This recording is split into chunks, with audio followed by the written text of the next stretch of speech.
Hello बच्चों, आइए देखते हैं एक प्रश्न। प्रश्न में कह रहा है कि समस्याओं में रैखिक समीकरण युग्म बनाइए और उनके हल प्रतिस्थापन विधि द्वारा कीजिए। यहाँ पे कह रहा है कि दो संख्याओं का अंतर 26 है और एक संख्या दूसरी संख्या के 3 गुनी है, उन्हें ज्ञात कीजिए। तो हम क्या करेंगे, यहाँ पे मुख्य अवधारणा लिखेंगे। मुख्य अवधारणा, तो ये क्या होगा इस प्रश्न के लिए। तो देखिए, यहाँ पे कह रहा है कि रैखिक समीकरण युग्म बनाइए। हमें इसको रैखिक समीकरण युग्म बनाना है। रैखिक समीकरण किस रूप में होता है, यहाँ पे लिख देते हैं। रैखिक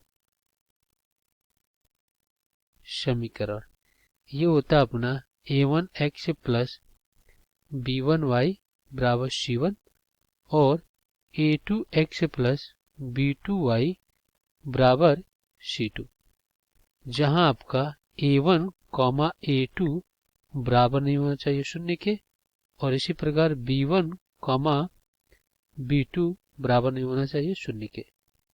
अब हम क्या करेंगे, दिए गए प्रश्नों को हल करेंगे।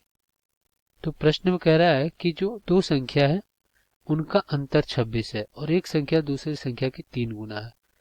तो चलिए मान लेते हैं। माना पहली संख्या x है तथा दूसरी संख्या y है। पहली संख्या x तथा दूसरी संख्या y है, तो उनका अंतर कह रहा है 26 है, यानी कि x माइनस वाई बराबर 26 समीकरण 1 हो गया। अब यहाँ पे लिखेंगे प्रश्न के अनुसार। प्रश्न के अनुसार क्या कह रहा कि एक संख्या दूसरी संख्या की 3 गुनी है। यहाँ पे x बड़ा 3 गुना है किसके, y के। तो अगर हम y में 3 से गुणा कर दें तो इसके बराबर हो जाएगा। तो यहाँ से x माइनस 3y बराबर 0। ये हो गया आपका समीकरण 2। तो यहाँ पे देखिए दोनों आपका रैखिक समीकरण का रूप बन गया। अब हम क्या करेंगे, इसको प्रतिस्थापन विधि से हल करेंगे। किसके, प्रतिस्थापन विधि से। तो ये क्या होता है, इससे हम क्या करेंगे, एक समीकरण से एक चर का मान ज्ञात करेंगे। तो यहाँ पे समीकरण 1 लिखते हैं। समीकरण 2 से तो ये क्या है, x माइनस 3y बराबर 0। तो यहाँ से x का मान हमने क्या किया, 3y निकाल लिया। अब हम क्या करेंगे, इस x का मान समीकरण 1 में रख देंगे। 1 में रखने पर तो समीकरण 1 क्या आपका, x माइनस वाई बराबर 26। यहाँ पे x की जगह पे 3y माइनस वाई बराबर 26।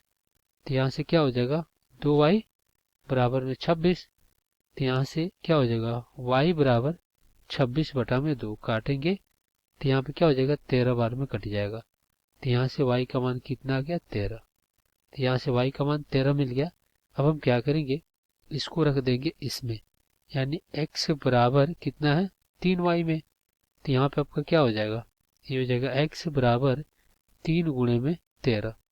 तो यहाँ से जो हमें x मिला वो कितना मिल गया, 39 मिल गया। तो यहाँ पे लिखेंगे, अतः पहली संख्या 39 और दूसरी संख्या 13। तो ये क्या हो जाएंगे, आपका उत्तर। आशा करते हैं बच्चों ये प्रश्न आपको समझ में आया होगा। धन्यवाद।